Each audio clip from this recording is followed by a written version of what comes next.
Welcome to the Holistic Career Change Podcast, one-stop shop for everyone feeling stuck in their career and who are looking to identify, change, and succeed at their new fulfilling work. I'm your host, Vilma. Let's go. Hi, everyone. How have you been? I really hope you're doing fantastic. I hope that you're discovering your meaning and have established a solid, loving relationship with your purpose. And if you're not, I sincerely hope you're on your way there because it's a beautiful, calm, and sufficient place to be. Today's episode is a little different. I'm sharing a recording with you where I was interviewed by the beautiful Lixandra, who's a host of another podcast called Career Switch Podcast, where she's interviewing experts and basically picking their brain about career change. Lixandra is an editor who's worked for a number of US magazines such as Fortune, Latina, Family Circle, and she actually ended up going through her own elaborate career change journey. And as part of her new path, what she does now is she interviews, like I said, experts and other career changers for her Career Switch podcast, where they share the good, the bad, and the truth about how they made the career switch. She had approached me as she wanted to learn more about a holistic approach to transitioning in careers, which actually made me think that while in my life, in my mind, in my day-to-day, thinking about a holistic approach and taking a holistic approach is a very obvious golden thread that basically is weaved in everything that I do, but I had not necessarily been stressing it or explaining it in detail as to why it's so important to me as a coach and why I really want to make sure that I view each and every person who comes into my space, in my orbit, through this holistic lens, and why it's important for me to stay in integrity with this approach. So the interview that you're going to hear now is essentially a very high level explanation as to how I arrived to this approach. And also I share an overview of how I walk people through the process of discovering their careers and lives of alignment. I had dissected my approach in previous episodes, but this one offers a bird's eye view as to what it is that I do. I really hope you enjoy it. And without further ado, here's the interview. So Vilma, thank you for joining us today. Great to be here. Thank you for having me. I'm really excited. I'm excited to talk about this holistic approach to making a career change. It really caught my eye when I saw it and I was going through, other career change podcasts on Spotify just to see what else is out there. So tell us, what does it mean to take a holistic approach to making a career change? That's a great question because honestly, when you and I were speaking before recording, I actually realized that I don't get asked this question enough. And so in general, when we say that something is holistic, we usually think of an approach that sort of views each person as an ecosystem. And this implies that the treatment will take into account all kinds of mental, emotional, social factors versus just treating, say, the symptoms of a localized disease. So this essentially means that, what we're doing with a holistic approach, we are creating this all-encompassing, comprehensive treatment plans that have very high success rate, especially in medicine. And over the years, I've sort of observed this approach. And what I did, I've taken that same logic and sentiment, and I've applied it to my coaching practice as well. What it looks like is I look at the whole system of any individual that comes to me holistically, which firstly means that I need to sort of help them determine the root cause of why the person is in a situation that they're in, why they're feeling that they need to change, why they're feeling unfulfilled and stuck, and, help them with the self-analysis, what I usually refer to as self-audit, which means that we're looking at the multitude of unique aspects that they are before we crystallize that next career move and before we get clear of, what that next career of alignment should be. And when I was thinking about this and preparing for recording with you, unfortunately, I don't believe that a holistic career change approach is yet very common. Just like you said, when you did a little bit of your research, as let's be honest, like any system that we look at, not exclusively, but in general, the systems in medicine, in healthcare, in mental care, mental well-being is usually built to just alleviate the symptoms. And like I said, it's applicable to really any industry and sector, and especially it's applicable in career change coaching. And, when I hear over and over again advice like, you need to analyze your skills and see how these skills could apply to a different industry, or you need to try to apply to similar roles. I always say, I don't think that's the best approach, because it's not going to solve your issue sustainably. And that is essentially just putting a Band-Aid on an issue. So looking at the skills and what, you've been good on in the past alone is, usually the example I like to give is like driving forward while only looking at your rear view mirror. How far do you think you can go like that before crashing? So, you may feel like you're moving or you're doing things or you're going places, but you may just end up, burning your fuel really quickly. And then you'll just find yourself that you're even more lost than when you started the journey. And then we burn out, we get disappointed, and we think that, all of this trip was just a waste of time. But really, this is just a lack of preparation. And I think that is my main message. So I think we cannot continue sort of turning the blind eye to the fact that, each and every one of us are, the way I see it, at least, are these beautiful, unique containers of all of our character traits and experiences and values and strengths and interests. And we really need to look at all of that when we're looking for a new career that would tick the boxes and that would feel like essentially like getting paid for being yourself. And I always say that that is my ultimate goal and my wish for everyone who is currently stuck and who feels very confused as to what that next career step should look like. By the way, what I also want to say that I really want to send so much compassion for those who currently feel stuck, because I really know what it feels like to live in a dark and very lonely and sometimes confusing state. And I know it because I've lived it. And I know what it feels like to feel lost and really unfulfilled in your career and then your life in general. And actually, this holistic approach that I'm talking about was basically the fruit and the result of my own seeking and my own quest when I was looking for meaning. I think what I'm going to do is maybe just share a little bit of the background, because sometimes I feel like, we share all these methods and strategies, but really what I find personally sometimes is the most healing and inspiring is to hear a story, because that truly can liberate and inspire us. So just really briefly, my background is in business and finance. And for some time, I worked in financial institutions and I did management consulting, and I even worked for the government. And, my career in general, if I look through, that span of the decade, really saw a lot of movement. And with each career change I was really sort of hoping that it would be it for me. And I was just so desperately seeking to find something that would stick. Or the way I used to call it is like, I just need to find something that feels like home for me, that feels mine.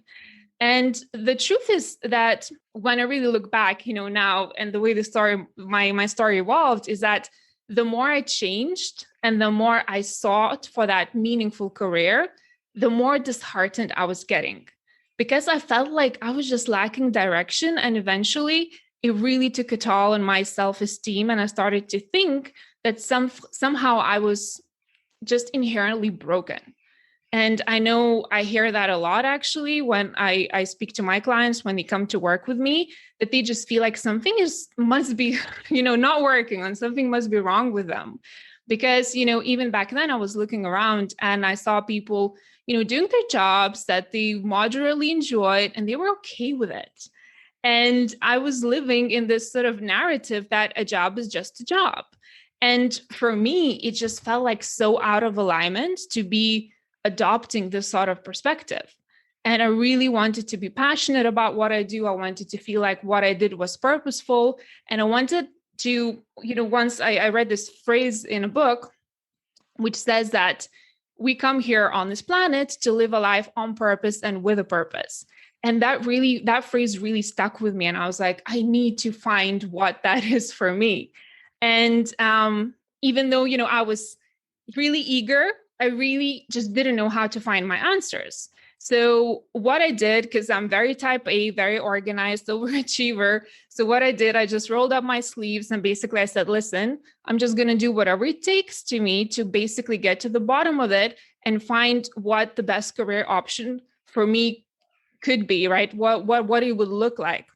So basically, I just went on this quest, and it really took me a very long time. And I went on a lot of windy roads. And I just used a lot of different resources. I worked with career consultants. I did psychometric tests, anything that's available under the sun. I did all the tests. I went to astrologists. I went to psychics. I read the books. Basically, I did it all. You name it. I probably touched it. And here's the issue that I had, though, at the end of it. And I feel like, again, that's something that a lot of your listeners may be relating to, is that as I, started to explore like all these options and try to sort of consolidate all the information that I was getting, it really felt like a lot of it was contradicting. And I just could not make sense of it all. And it really made me feel so desperate and even more scattered than when I started. And I remember many times where I just sit in this sort of desperation thinking, I wish there was like one source, or I wish there was one person I could go to and they would help me to make sense of all of these different complex parts and different experiences that I had. And I wish someone could just see all of me, because I felt like whenever I was going to these different experts or went to these different sources, they were just looking at me through one narrow, limited lens, say through just my job experience or just my interests. But really deep inside, I just wanted to be seen, accepted, and validated. And I wanted someone to help me sort of unite all of my unique gifts and my character traits and my passions and my values and my experiences, and then help me design a career that would be in alignment with all of that spectrum, a career that would be an extension of who I already am. And that really was the beginning of me starting to define the main principles of this holistic career change approach, which then became a program in my practice. So basically what I did, I just started creating a program that I wish I had myself when I was going through this change and what I felt was missing in the market at the time. And the main guiding principle of this approach is basically, like I said, just acknowledging first and foremost, which I feel like we really all need, is that the way we are right here and right now is no accident. We may think that we've had like random, weird, even unrelated experiences or educational background, but all of it was really just small pieces leading us to this bigger picture and the bigger purpose. So my rule of thumb now is to essentially welcome each and every individual in all of their uniqueness and complexity and their beauty, and then put it all together and then sort of help them to build an ideal career based on that foundation. And I feel like when we do that, that's when the change can be sustainable. So what I feel like sometimes this whole approach that I'm trying to describe here is really sometimes the opposite of what is often conventionally practiced in the traditional, position and talent matchmaking process, where candidates are sometimes expected to even adjust or somehow twist or even exaggerate their experience in order to fit the position. I think like this is the opposite. And I really feel like that sort of old school matchmaking process is the old paradigm.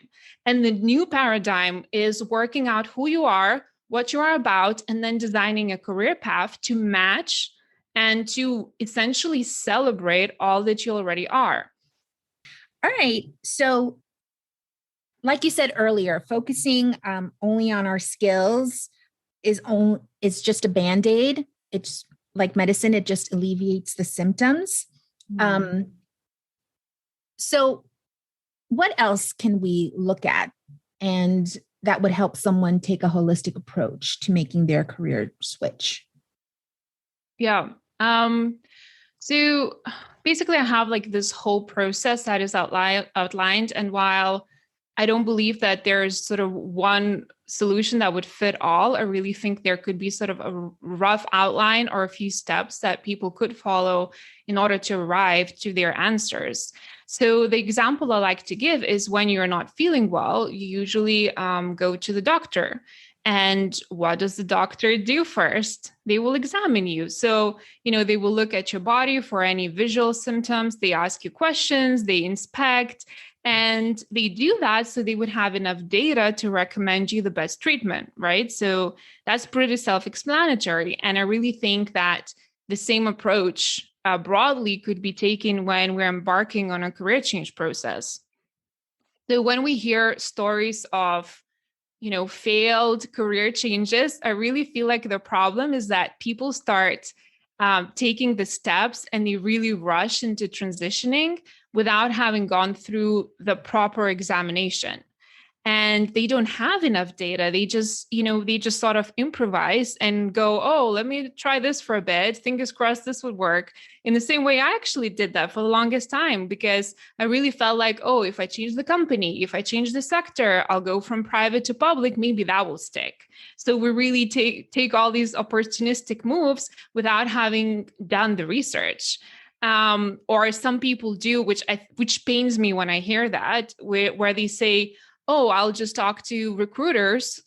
But the recruiters really rarely get excited if you tell them you're thinking of a career change, because that makes you less marketable. That makes you harder to sell and harder to earn their commission on. Therefore, if you go to a recruiter and you let them know, and if you don't have an established connection, obviously, again, I'm sort of, going very general here. Obviously, there are amazing people out there, but in general, they will not be very supportive of you, right?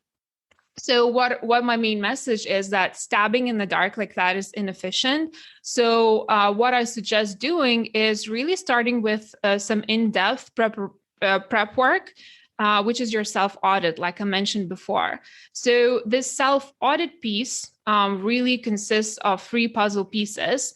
And what I like to mention here, or the disclaimer that I like to share, is that when we do this analytical work, when we do this self-audit, at this stage in particular, we really need to leave behind all of our prejudice, all of our experience and education, and really need to look at ourselves again with essentially like a fresh set of eyes. So first, we'll look at your unique strengths. And a lot of people think that strengths equals to their skills. And I hear that a lot. And while that could be true, but the important sort of point that I like to make here is that skills is experience you've gained, but it doesn't mean that it's your strength. So my definition of the strength is that which strengthens you as you use it, that which gives you energy. And a lot of the skills we have, while we may be extremely good at them, like we might have spent years training ourselves doing them, but they may not necessarily are our strengths. So it really is important to identify what gives you energy and what comes super natural for you. Whether it could be communication skills, research skills. You need to look at what people compliment you on. So there are like a series of questions and exercises that are specifically geared towards identifying what your unique strengths are. So that's sort of the first puzzle piece. Then as a second puzzle piece, we'll look at the core values. That is what you stand for. What do you believe in?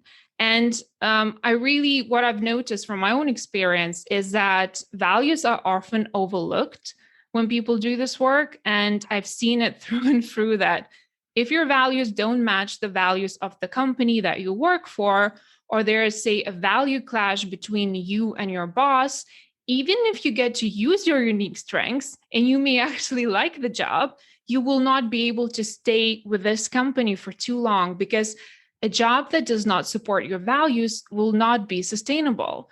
And at some point, you will just end up leaving because it's going to be very taxing for your system to stay in such an environment, which is not supportive. And there's a clash in the value system. And the final puzzle piece is your passions and interests. Now, again, you will see, if you just do a simple Google search, how to change careers or how to find your purpose, you will see a lot of, I would say, a little irresponsible career change advice out there, which says that all you need to do is just find your passion and you'll be able to find your ideal career or business. However, again, if your interests and your passions are not in alignment with your values and they're not in alignment with your strengths, you won't be able to turn it into a long-term career. You may turn it into a hobby, or maybe it will be just something that you will do for a year or two. But if the other two puzzle pieces are not working, are not supported, are not giving space and energy, it will be very hard to sustain it. What we do in this first step, we analyze all of these three, then we put them together, and then we'll have a very good idea of which direction we need to go to next. And that essentially becomes the foundation for the next phase of your career transition. Because what it does is essentially gives you a list, or a set of criteria for you to compare against potential career options. Mm-hmm. So when we have that sort of list of criteria, then we just essentially look at potential career paths and we ask ourselves, which out of these paths could meet all three or could tick as many boxes out of these set of criteria. And then you will not be stabbing in the dark anymore, but you'll be making very educated decisions. And this whole three puzzle piece and analytical work that we do, this is the first stage of career transition, at least one of the stages that I've identified, which I call identify. So this is basically doing the prep work and really getting organized, getting clear, becoming your own self-expert and your own best friend, and really understanding what you're about. Because what happens as we grow up, as we go through this indoctrination system, we are essentially programmed to basically meet certain criteria, become someone, meet expectations. There's just a lot of social pressure to be someone. And that's how we are very prone to sometimes lose what really our core values are, or really not even know what our strengths are, because we spent all of our lives trying to become, the best accountant, but that is not even part of our unique strengths. The work that we do, by the way, that's also another point that I like to make. It's not going to surprise you. The results that you're going to have is probably going to be something that you felt, but really putting it on paper, answering questions, doing this work, sitting with each question is going to give you a lot of aha moments and validation to show you that actually that gut feeling that I always had, I'm not crazy. There is something to this. So that would be sort of the first stage of transitioning. And then the second stage, once we have a few career options that we have identified that meet all of the criteria that ticks the boxes, then we go into the second stage, which I call the test drive stage, where basically we test out those options. There's basically one thing to think that a position looks like a good fit on paper. And that happened to me when I really wanted to study finance and really thought that I'm going to be this, high-flying investment banker. And on the first day at work, I was like, I just spent so many years and so much money studying finance. This feels like not my place, right? So on paper, in all of these years, I felt like, yes, I found my calling. But really what we need to do, and to make sure, especially when we are embarking on a career change, say when we're a little bit older, or if we have family and if we have dependents, really need to make sure that we also test it out and we experience and we put ourselves in the trenches, so to speak, so we get to taste what it's like to be in that position. So testing, essentially, like I said before, just like with a doctor's appointment, what it allows us to do is to collect the data and the feedback that we can then take all in and analyze and select the most in alignment option. Again, I had a client who was convinced that she wanted to have her own bakery. And what she did is basically what we suggested. The play project that we decided to take on is for her to spend the weekends baking cupcakes and then going to like a local market and having a stand or catering to her friends' parties. And what she learned eventually is that she really thought that because she loved baking in her free time and she really thought like she loved interacting with people. And after she tried it for a month, what she realized is she actually, the aspect that she loved the most was not baking, but actually watching people enjoy her food and interacting with people. So what she learned that if her job would be sort of somewhere at the back of the bakery, getting up really early in the morning, doing all the work, it would not be something that she would enjoy because she really needed a lot of interaction. So that basically, when she came back with that data, with that feedback, we could then sort of course correct a little bit. And then when we do this test driving, when we select one option, only then we really sit down and we start to draft a career transition plan, which is outlining the steps, the timeline, the phases, et cetera, of what it would take to transition successfully.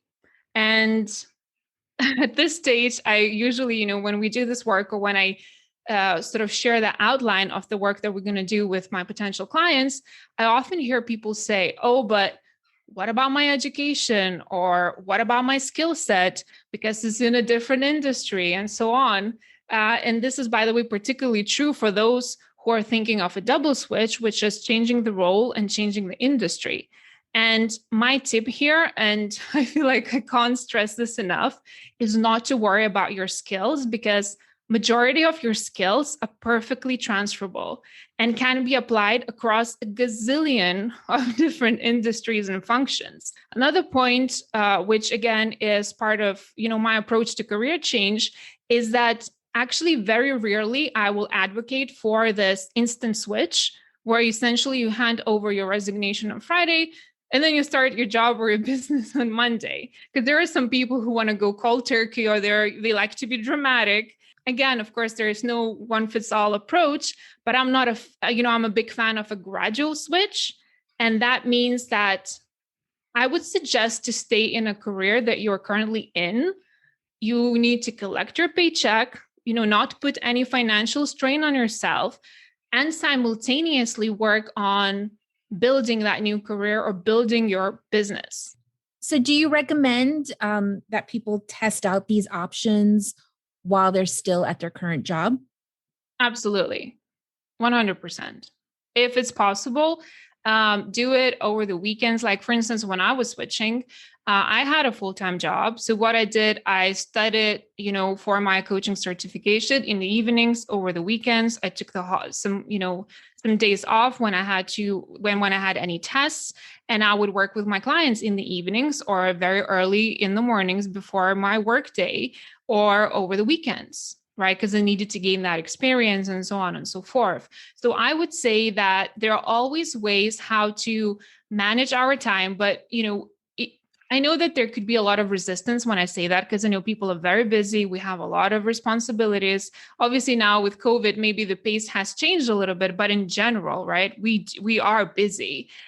So one of the first things that I do with my clients is usually we review their current life circumstances and we look at where they spend their time.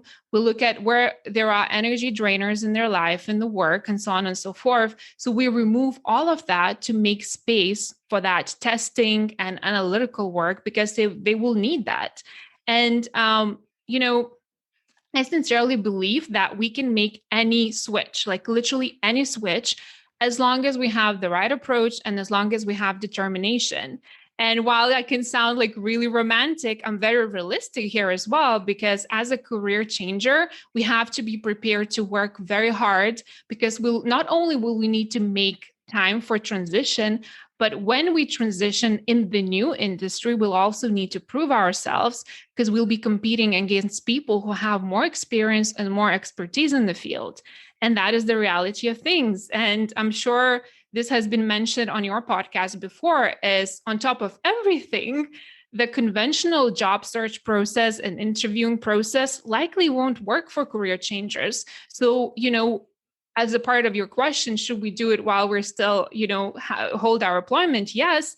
And we will also need to find time to be creative and network a lot and use out of the box strategies and maybe intern and volunteer and, hustle to get into the new industry. Right. So, my answer is 100% yes. Yeah, I can definitely relate to the side hustle. I feel like I'm doing that now with this podcast. Yeah, and doing an amazing job. Thanks. So like I said, I'm a big fan of a gradual switch. I really think that we should be, this is, while the first phase of identify is, I would say, very deliberate, it's very peaceful. It requires introspection. It requires intention. The second phase is, more adventurous, where we go out, and always suggest people to look at this as, a play, right? It's something like, as adults, we forget how to play. So being able to test out and experience different industries, talk to people from these who are experts in the field, I think like that should be fun. And the final stage, which is the actual transition stage, this is where, like I mentioned, we build the in-depth transition plan. And this is where we get very strategic, very detailed. We look at our savings. We look at our, financial plans. We talk about how to negotiate the best package for resignation when the time has come. So this is where we're very, very strategic and, again, intentional, right? This is where we do our business. And I feel like a lot of people who don't spend time doing the first two stages, identify and then test drive or, test out the options, usually they rush to the last stage. And sometimes they don't even spend time on creating the transition plan. And they just sort of, okay, let me try this, like I said.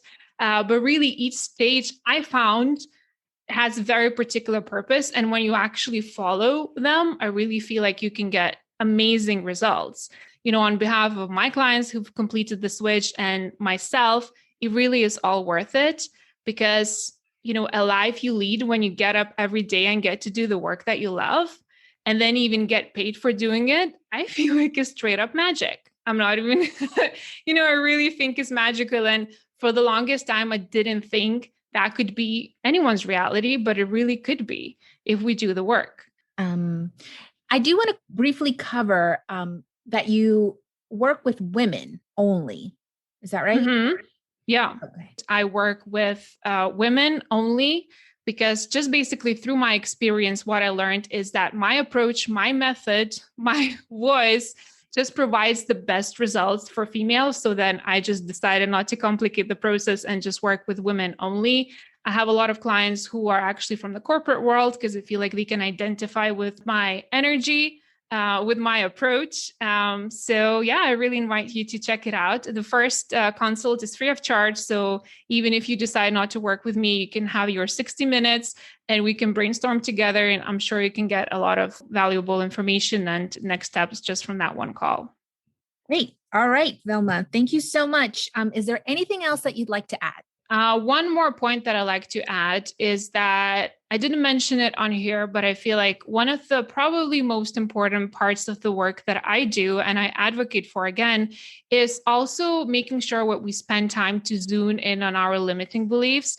Because again, this is my experience speaking. We can do all of the fancy strategic career moves and we can have the best resume. But if our limiting beliefs are not reviewed and changed, we will find ourselves with very similar outcomes each time. So it will be different places, different faces, but the results will be the same. So while we work on all of those, move through the career change stages, we also need to work on reprogramming and rewiring those neural pathways.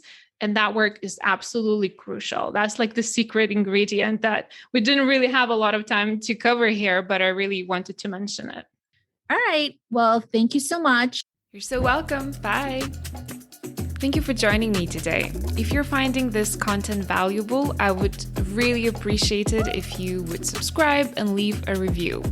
And if you'd like to take this work further, schedule your first call so we could mastermind together on how to get your career and life back on track.